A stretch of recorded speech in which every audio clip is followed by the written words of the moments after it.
Valérie, bonjour, vous êtes maman, hein, il me semble. Oui, pardon, moi aussi. Bienvenue. Merci beaucoup. Bonjour Brigitte, bonjour Monsieur Comblaise. Bonjour Valérie. Donc oui, effectivement, je suis maman de deux grands enfants, on va dire. Oui. 25 ans et 22 ans maintenant. Bon, ça va. Oui, la question, la question de l'adolescence est passée. Le plus dur est fait, effectivement, c'est bien ça. Pour répondre un peu au sujet de l'émission, je trouve que l'éducation à l'école, moi, ça me dérange. Okay. Je suis pas favorable à cette idée. Je trouve que c'est mon rôle. Et c'est le rôle que j'ai tenté de tenir auprès de mes enfants. Je comprends bien sûr tout à fait, mais dites-nous plus clairement en quoi ça vous dérange. Je trouve que c'est un sujet qui est délicat et les enseignants ne sont pas forcément formés pour ça.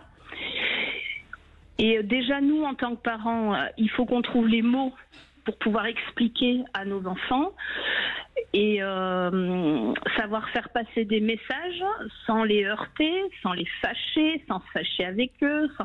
C'est déjà pas évident en tant que parent d'enfants d'arriver à avoir des discussions franches et qui puissent aboutir. Donc à l'école, avec les copains qui écoutent, qui regardent, ceux qui vont peut-être sortir des bêtises pour faire rigoler les copains. Bon, il y a déjà un contexte qui est un peu particulier. Et puis, je préférerais que les enseignants fassent leur travail à eux plutôt que ça, quoi. Voilà, oui, ils sont pas formés mais pour ça. Vous êtes nombreux à penser ça, Valérie. Et quelque part, je suis pas complètement contre ce que vous dites, parce qu'en effet, chaque enfant est un cas particulier et c'est pas évident de donner à une classe entière la même info.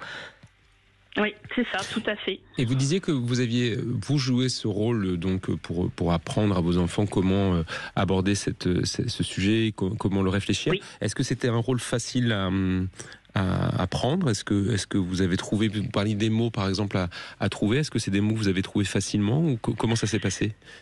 On va dire que c'est pas évident parce que comme on vient de le dire, chaque enfant est unique. Donc moi j'ai un garçon en aîné et une fille après. La relation mère-fils, mère-fille est déjà différente. Oui. Et l'idée avec mon fils, c'était de lui apprendre le respect aussi de la femme, de la jeune fille, en plus de la sexualité. Donc il fallait qu'il soit réceptif à ce que je pouvais lui dire. Donc j'ai eu de la chance de ce côté-là.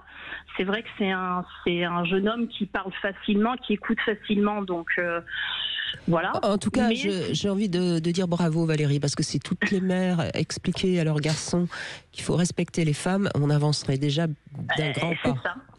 C'est ça, tout à fait. Parce que c'est aux mères d'expliquer ça à leur fils, je trouve.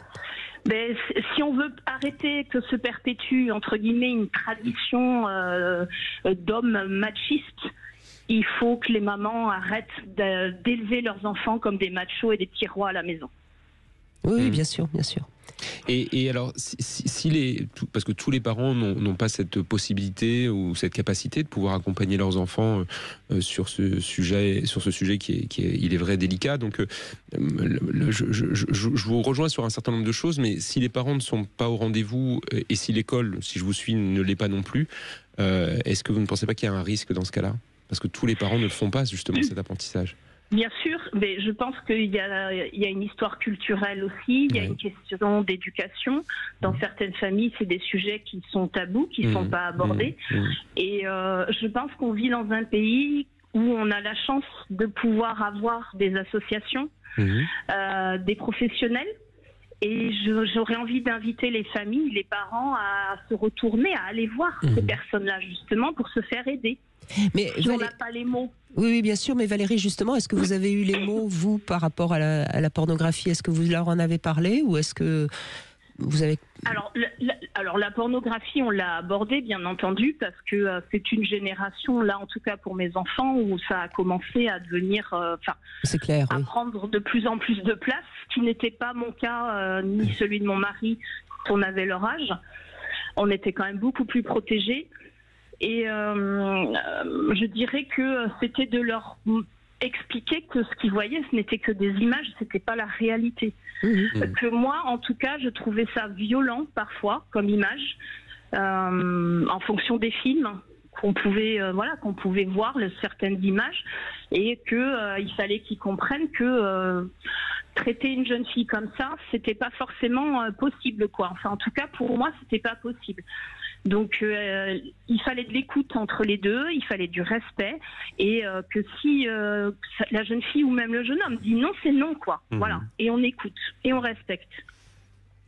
Ben, bravo. Oui, je crois que vous avez dit l'essentiel à des âges où ils avaient besoin. À quel âge vous avez commencé à leur en parler ?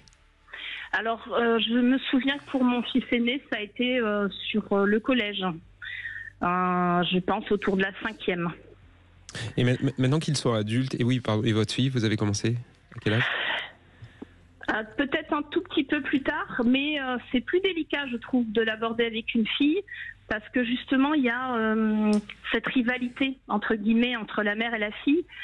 Et il y a ce côté où elles veulent tellement se décrocher de leur mère qu'il faut trouver des biais pour arriver à parler de ce sujet aussi. C'est pour ça que je pense qu'avec sa fille, en tant que mère, c'est bien d'en parler assez tôt, justement. Avant 10, 12 ans, presque. Alors évidemment, on ne parle pas de sexe à une enfant de 8 ans, mais on peut lui parler de son corps, on peut lui parler de sa relation aux autres, de ses émotions. C'est ça. Alors par contre, ces choses-là, elles ont été abordées bien avant de parler de sexualité ou de choses comme ça. Le corps, le respect du corps, la pudeur qu'on peut avoir, tout ça, c'est des choses qu'on a abordées très tôt. Et maintenant qu'ils sont adultes et qu'ils regardent un peu ce qui s'est passé justement dans l'éducation que vous leur avez proposée, ils en disent quoi ? Ils disent que c'était bien de pouvoir l'avoir fait avec vous, ils auraient préféré avoir une personne extérieure. Comment c'était ? Alors, ce qui est drôle, c'est que quand j'ai appelé pour pouvoir témoigner et que j'ai un tout petit peu expliqué, en fait, ce que je pourrais en dire de ce sujet, ma fille était dans la pièce. Ah.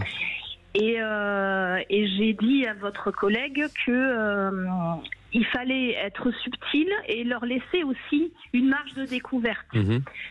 Et elle m'a regardée et elle m'a levé le pouce en me disant « Oui, c'est ça, maman, tu as raison. Il faut les deux, c'est bien. » Voilà. Donc écoutez, je pense que le signe était pas mal. Bravo. Si votre fille est ravie de ce que vous lui avez donné comme information, je crois qu'on n'a rien à dire. On peut en effet que lever le pouce aussi et dire bravo. Bravo. Merci en tout cas de ce joli témoignage, Valérie. Merci Valérie. Et je crois qu'en effet, beaucoup de personnes comme Valérie pensent que c'est leur rôle. Et c'est vrai que d'une certaine manière, je le comprends tout à fait, mais en même temps, tous les enfants n'ont pas cette chance. Exactement. Toute la question qu'on va aborder durant ces 2 heures. Mais tout de suite, j'ai le plaisir de vous offrir un cadeau. C'est notre grand sapin de Noël sur Sud Radio. Et peut-être que vous allez gagner une carte cadeau d'un montant de 200 € chez Maison Starlet. Pourquoi pas le calendrier de l'Avent de la marque Guino. En tout cas, il faut appeler le 0826 300 300 et ce sera le 13e appel qui va gagner.